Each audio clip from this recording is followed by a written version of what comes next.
It was supposed to be one of the happiest nights of my life. My 26th birthday, the first one I'd celebrated in years with my family. I'd stayed away for a long time, tired of being the one they treated like a burden, while my older brother Nick was always the golden boy. But that year, things had started to look up. I had a good job, my own apartment, and for once, I thought maybe it was time to forgive and reconnect. So when my parents invited me to dinner at my grandfather's mansion, I said yes. The table was beautifully set, candles glowing, soft jazz playing, and Grandpa looked sharp as ever in his navy blue suit. For most of the dinner, things felt normal, almost peaceful. Until dessert. Grandpa leaned toward me with his kind smile and asked, "So, how's the company doing with the startup capital I sent you?" I froze. "What startup capital?" I asked. His expression changed. "The $50,000 I sent through your parents to help you start your business." My fork fell to the plate. I stared at him. "Grandpa, I never got that money." The room went silent. My mom's face went pale. My dad stared down, and even Nick looked uncomfortable. Grandpa slowly turned to them, his voice calm but cold. "Then who took it?" No one spoke. My mom stammered something about a misunderstanding, but Grandpa cut her off. "A misunderstanding doesn't make $50,000 disappear." His chair scraped back as he stood, fury shaking in his voice. "You stole from your own son." The dinner ended abruptly. Grandpa went to his study, my parents followed, and I just sat there, staring at the untouched cake, realizing my own family had stolen my future. That night I didn't cry. I just sat in my apartment, numb. The next morning, Grandpa called me. "Come to the house," he said. When I arrived, my parents were there, pale and shaken, sitting beside two men in suits.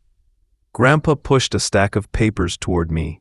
Bank statements, transfers, emails, all showing the money he'd sent and how my parents had used it to pay off their mortgage and buy Nick a new car. I couldn't even speak. Grandpa's voice was calm, but final, as he said, "You're both removed from my estate." My mother gasped.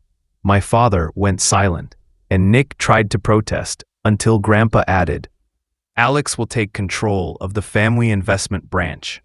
That day, my life changed.